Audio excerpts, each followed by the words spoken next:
Start with that. Dalet.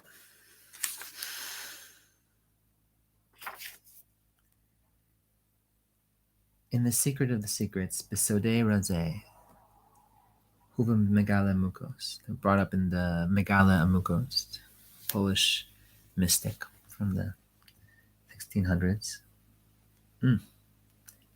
They do have a little reference here. It's a book. Its name of the book is Secret Within Secrets. Sefer Sodei Razeh, Levala Rokeach, Ot Lamed, Avarchiel Nasi Adar, Ve'imo Chaf Melachim, Lefi she'anasi nikra Avarchiel Lashon Bracha, Taktav Melachim Hanikrim B'tov Kagon Romiel, Hadariel, and so on. Avarchiel is the prince of Adar. Every month gets a good angel, not just a wicked deity, but like good angel. Avarchiel gets 25 legions behind him of helpfulness, a blessing, because he's Avarchiel, like Baruch, like blessed. And these are called good angels, as opposed to all the other kinds of angels. Romiel, Hadariel. These are very upbeat noises. These aren't like curses at all. And so famously, Mordechai and Esther. Adar traditionally works out really well for some people. And let's say in traditional mythology, the fish escape to great success. Does Aphrodite ever have trouble? Does Cupid?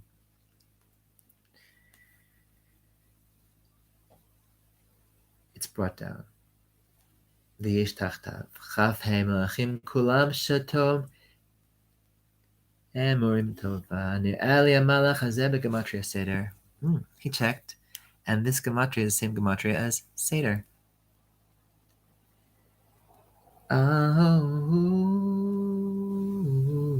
Adar התחילו ניסים נסתרים מלובשים בטבע שההנהגה מסודרת מששת ימי בראשית. This is the thing about after the water hits. Why is Pisces dependent on water? Because the water saved Pisces' life in that myth. You guys remember this story? Very old myth. The Greeks call him Typhon, but destruction of the world is coming. The great serpent has been loosed into the oceans to destroy the world, or into the world to destroy the world. Don't worry, something happened. It wasn't a problem, like Marduk defeated him or something. But to escape Venus and Cupid, Aphrodite and Eros are the two fish that escape. Mordechai and Esther. I don't think that's a stretch to say Mordechai and Esther can be the aspect of the two fish. Esther is the main fish. If there's only one Adar, there's only one fish. And it's Aphrodite more than it's Cupid, more than it's Eros. Because she...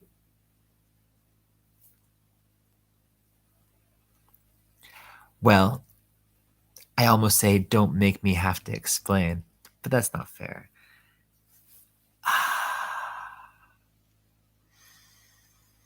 Mordechai is not usually related to in the context of Eros, but maybe that's the secret of the very ancient nature of Eros, that it triumphs over non-existence, Thanatos.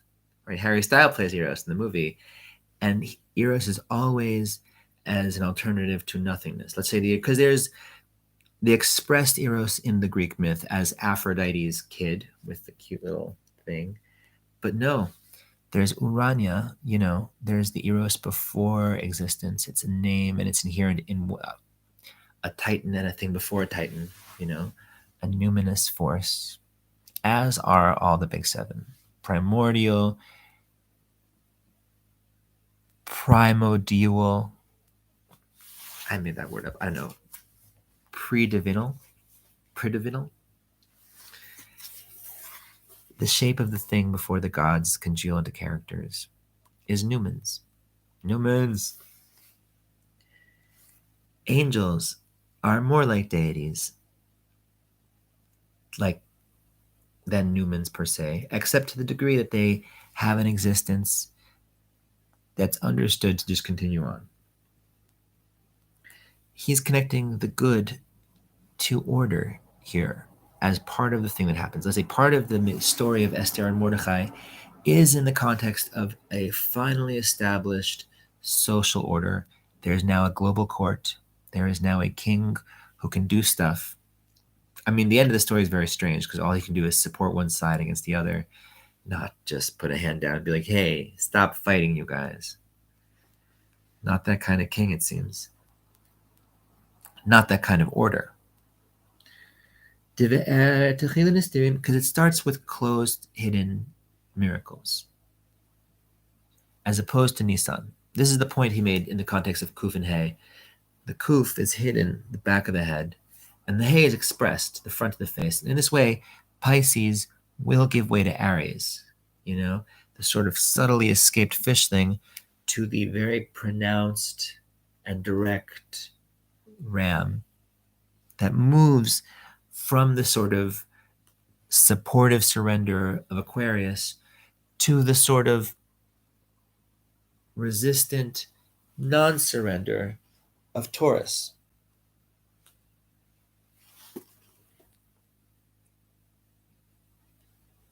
Resistant non-surrender. Taurus is still kind of surrendered, but it's resistant non-surrendered, as opposed to enthusiastically surrendered, as opposed to enthusiastically non-surrendered, as opposed to resistantly non-surrendered. Or, resistantly surrendered. Is that what Scorpio is? I don't know. הנה מה שאין כן אסתר נגלים בשידור המערכה ונשלטה בגזירתו יתברך שמו שנוצר לחיבת פניו. The weird thing about overt miracles and there being a season for them, it's one of those odd phenomenological, like psychological interaction things. Can you imagine there's just like a season, time of year, where it just feels more like there's a God pulling strings? And somewhere it feels less, just because of the weather. It's because of the heat to cold to wet to dry ratio. Isn't that funny? The idea like a temperate place is just called Los Angeles. And like a cold one is not. I don't know what they call a cold place. הנה, שם המלאך אברחיל, יש לי לומר על פי מה שישנו במדרש פליאה. Have you ever heard about the angel Avarchiel? He's not famous like Gabriel or Raphael. No, he's not so famous. But there is a story about him in Midrash Pliya, the impossible legends. Midrash Pliya is where they have the legends that don't make sense, that you sit with and you're like, huh. And you don't even quite understand even what they mean in their most basic way. Like stories as koans. Here, for example, ששאלה אסתר מפני מה נתחייבו שונאיהם של ישראל כליה.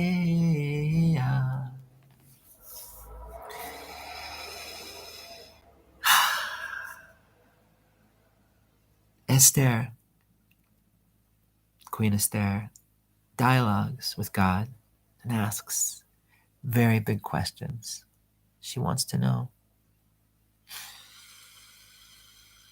why do the haters of Israel have to be Kaliah? Which I think means destroyed. Like, Lord, why do you have to destroy the haters? Or it could mean something else. Why do they have to be at all? Existential question. Why does it have to be the way it is? Why? Be'eshivalo. Oh, and she got an answer because she's a prophetess who gets answers. Mila Shemayim Mipnei Shenas Yisrael Mach Verash. No, I think my first assessment is correct. It's not fair, Lord. Why do you have to destroy all these people? Esther is remembered by Herodotus as loving to defeat her enemies. And the end of Megillat Esther sure makes it sound like that's part of the goal, but the tradition has never been to be happy about it. People get really solemn about it because it's awful, because it'd be better if this wasn't it, if this wasn't the way. At least in this narrative, in this Midrash Pliyah. Can you imagine Kali just feeling awful about it? Or Neil Gaiman's death, you know? But no, in this story, in this obscure Midrash, she asked, why do the haters of Israel have to be so hated, so hurt, so destroyed? It's really not fair. It's really not fair. And God's answer is very strange. He said, it's from heaven because they made Israel mach berash. Mach generally means erased, yimach shemo. And rash generally means poor, ashir verash.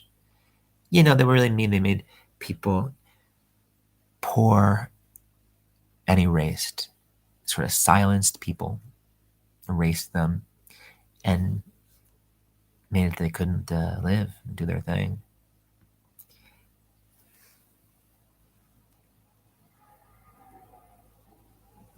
That's the divine priority attributed to the God of Israel in this midrash, which is hard to fathom and understand because they made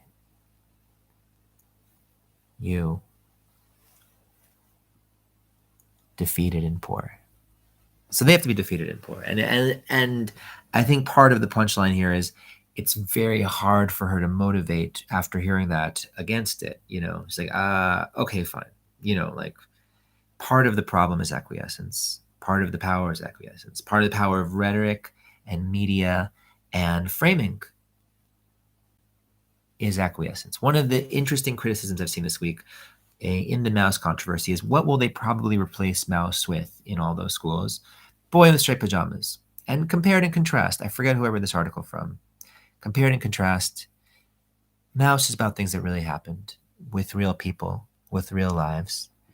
Boy in striped pajamas is not, and no one does any of the things. It's just kind of a mystery. It's just like, oh, these things are happening. We're sad. And we're all just here. No one is named. No tribe is named, you know. And the people that are named, it's not their real name. They weren't real people. Don't worry. It's just a story. As opposed to Mouse, where the guy writing it, it's happened to his dad and it's happening to him. And the difference cognitively between something that's real and something that's a little bit above real. Mach verash. But first things first, erasure is awful. Mach verash, poverty is awful. Miyad patra Esther v'amra, Eli, Eli, lama zavtani. You can feel Esther wanting to be comforted by how unfair it is. And then just crying, my Lord, Eli, Eli, lama zavtani, why have you abandoned me? You'll recall someone else says this on the cross one time. And it's from Psalms 22:2. Okay, and the Ketvu b'shem Moharav Shimshon me'Astrapalia. And so it's written in the name of the great Shimon of Ostropol. Ayud beperush ze midrash liot debe chol malachot yot mishmot hakoredesh asher bohen em chiyuto hanimshach elav mechaye kol hachayim Baruch Hashem Baruch Hu.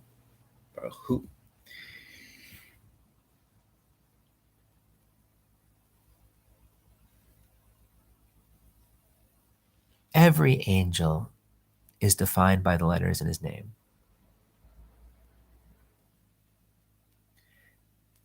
Because the letters are the source of life that he's living from the life of all lives. Blessed be he. And they're all letters from the holy name. Perish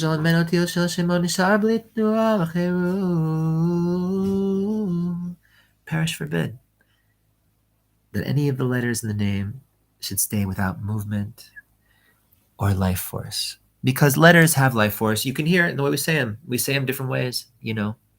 That's the life in them. In them. Hine Michael, hu apotropos rabbi Israel. It's like Michael. Michael is the defender of Israel. That's his thing. The angel Michael. It's true. He's just the defender of Israel. That's just who he is. What he does. Quotes the Zohar, who and he's the one who defends nicely and sweetens better for us in all times. That's just who he is.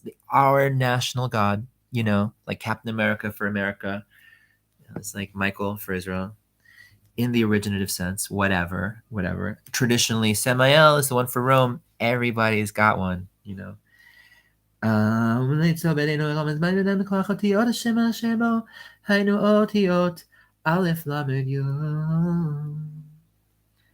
part of what Michael does, how does he so defend, is with the power of the letters in his name, Aleph Lamed Yud, which means my God. Let's say within an angel name is a God name. And from there, the angel draws its divinity and capacity. From the God name, El-E, Eli, Eli. Like in David's cry, like in Esther's plea, Eli, Eli.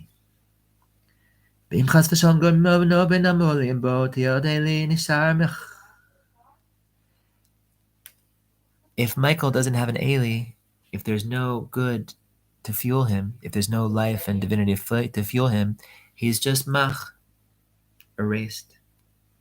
Michael without Eli is just mach, just erased and quieted, mached up. Ein kol kodesh Israel tzmam domim l'alchei sharet chiotam l'gavoa mal yidei otiyos mod mirin bahem. And so everyone's name has this aspect. The way you say someone's name is how you call the divinity inside of them. And everyone's name has a divinity hidden in the vowels and in the depths, the D's and the G's, depending on where they're from, the sh and the L's.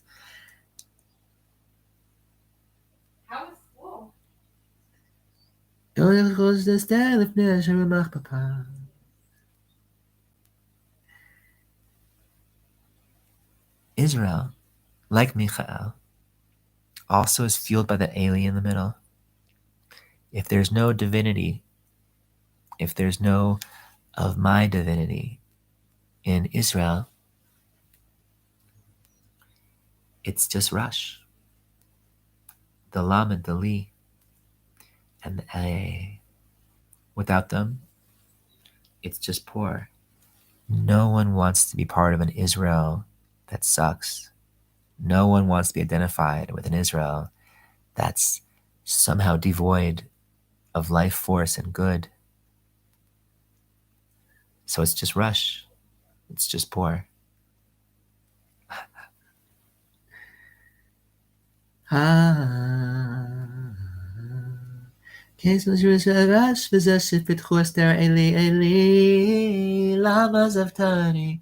this is why Esther asks and longs, Eli, Eli, my two Elis. And in the light of her prayers, the Eli came back into Michael and came back to Israel. And doesn't this put a different spin on Jesus on the cross? Let's say it seems like conflicting narratives about Jesus on the cross, right? The two fish, right? The one who is very whole and fine with what's happening, and the one that is suffering terribly for the sake of the incarnation, for the sake of showing up and being part of the thing, has to suffer into the thing. Otherwise, it's not real. Eli, Eli. Lama Zaftani. Ba'al yedei tefilata nechzur otiyot Eli l'michael otiyot Eli l'Yisrael al ken devarav lefi zeh timtzeh tov tam l'kriyah Shem HaMalach shel chodesh zeh shebo na'aseh nes Avarchiel. And in light of this, the two Elis, think about why the name of the angel of this month, traditionally, from the oldest Kabbalistic traditions, is Avarchiel. Otiot Avarech Eli.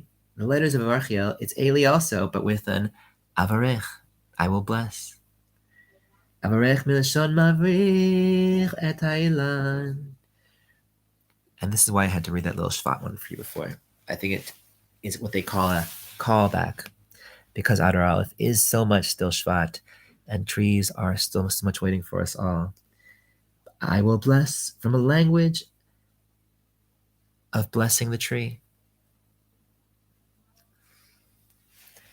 of blessing on the tree, which is the thing you do this time of year, in between Adar and Nisan. Blessing on the tree. Understand the thing. Mach Rash. That was Hey, this is Vav. Mach Rash. Bigamatria Keset. Kuf Samech Taf. Mach V'Rash, destroy, erase, and pour, is Gematria Keset. Kuf Samech Taf. And this is the secret of double Matzepach. Matzepach Kiflayim. 2 Matzepachs. The normal version, Mem, Nun, Tzadik, Pei, Chaf. And the final version, Mem, Nun, Tzadik, Pei, Chaf, is the same amount as Keset. Hasofer b'midnav asher nitgaro b'spil alama shon le'istaklos eli b'sod achad hasadim lezeh timtza b'kedvei moran arizah asher haman rashayim zeresh ishto im chachma bo v'avayun kim min shemrei agvorot ematzipah. These letters are gematria twice those back letters, the matzepach, which are called the back letters because there's a sort of theology of the backness from which the problem of whatever we resent, the other fish, the other shul, the one we don't go to, is there. Eli, Eli, right, is in the secret of the kindnesses. She says Eli and Eli, and it reaches to the depth of the easy, free thing, the kindnesses, the chasadim. But there's also the judgments, and they are super special and divine too, and there's just as many of them, 5 on one side, 5 on the other.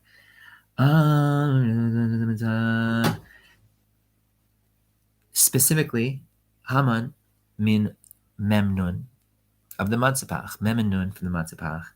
Bezeresh ishto min tzadik. She gets the whole tzadik, tzeresh. V'chachamav min pach. And the wise people from pach, which means garbage, which is maybe not even a joke they're trying to make. Hine doesn't mean garbage. What are we talking about? It means a vessel to hold something. Brr. V'hine Esther shitpala Eli Eli le'orach hasadim techef bo b'yom nimtiku adinim haya techef b'falat amanim nililim ala. And on the very day that the chasadim go out, also the other things get to be there. On the same day as the one that Haman goes to be with his wife and lovers, who complete him like the end of a word.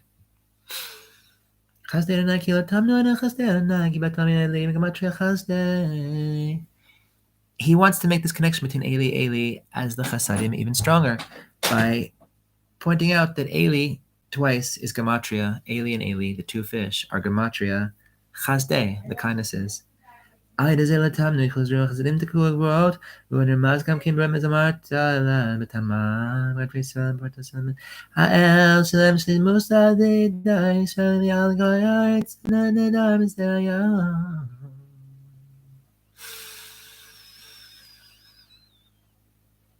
through the kindnesses, which never end, the rest of the judgments become workable. And this is the secret of relating the different extremes in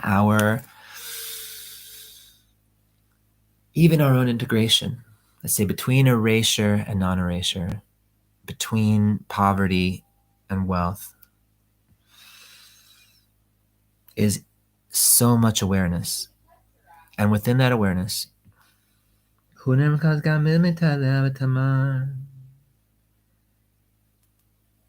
it's hinted also at in the rising up of a palm tree. Tree goes up, sweet fruit comes down. Happens very fast.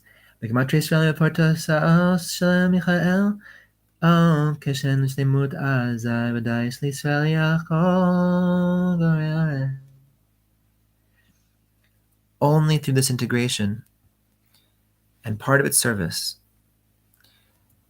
the integration.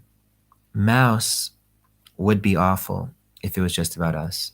And if that was any part of the goal in it, it would have never gotten as far as it did. We wouldn't even feel as good about it, right? If it was a Hasbara text, can you imagine if Mouse was like, and this is why, da da da da da da da, instead of just like, I don't understand why my dad screams at night. And this is the mystery goal of the integration between the criticisms and the kindnesses. The hope through the two Alehs, the one that makes Israel be Israel, and the one that makes Michael be Michael, and lets them both be right, rather than just the whole face of the problem, or the whole fail behind the problem. Kishehen b'shleimut, when they are whole, when they're in their wholeness, the way they feel and we feel like they can be and need to be. Like Esther crying for the world and the conflict. Like Aphrodite weeping and fleeing from hostility to Eros. And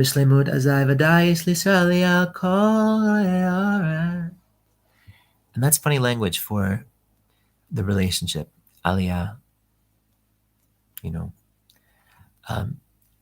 it really has to do with integration, whatever it means. Elevation. Elevation sounds like alienation, and I don't think what it's talking about. I think it's about capacity. But more than that, arrival and feeling at home in the world. And he wants to talk more about that, but I gotta go do stuff. Love y'all.